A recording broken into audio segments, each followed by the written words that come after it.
বাংলাদেশের শিক্ষা কারিকুলাম থেকে যদি নাস্তিকতা ফ্যাসিবাদকে আমরা বিতাড়িত করতে পারি, আমাদের সন্তানের হৃদয়ে যদি আমরা ঈমান বিল গায়েব এবং সত্যবাদিতা ন্যায়পরায়ণতার মাধ্যমে যদি তাদের নেতৃত্ব সামনে নিয়ে আসতে পারি, আর আমাদেরও যদি শক্তিশালী প্রতিষ্ঠান থাকে, ডিপ স্টেটের শক্তিশালী প্রতিষ্ঠান থাকে, রাষ্ট্রের কাঠামো শক্তিশালী প্রতিষ্ঠান থাকে, তাহলে আবারও আগামী 10 বছর পর, 15 বছর পর, 30 বছর পর, 50 বছর পর, 100 বছর পর আবারও জুলাই এবং আগস্ট অভ্যুত্থান সংঘটিত হবে। আর সেই জুলাই এবং আগস্ট কোন সরকারকে বিতাড়িত করার জন্য হবে না, কালেমার পতাকাকে রাষ্ট্রে উড্ডীন করার জন্য হবে।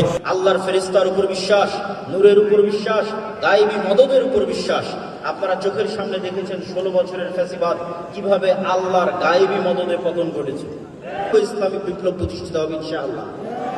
এটার উপর আপনার ইয়াকিন থাকতে হবে যে আল্লাহ সুবহানাহু ওয়া তাআলা চাইলে আপনাকে সাহায্য করতে পারে। 2, প্রকৃত নেতৃত্বের বিকাশ ঘটানো।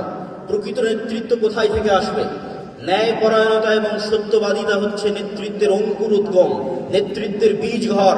আল্লাহ যত নবী, যত রাসূল পাঠিয়েছে, প্রত্যেক নবী, প্রত্যেক রাসূল জন্মগত সত্যবাদী, জন্মগত আমানতদার, জন্মগত ন্যায়পরায়ণ।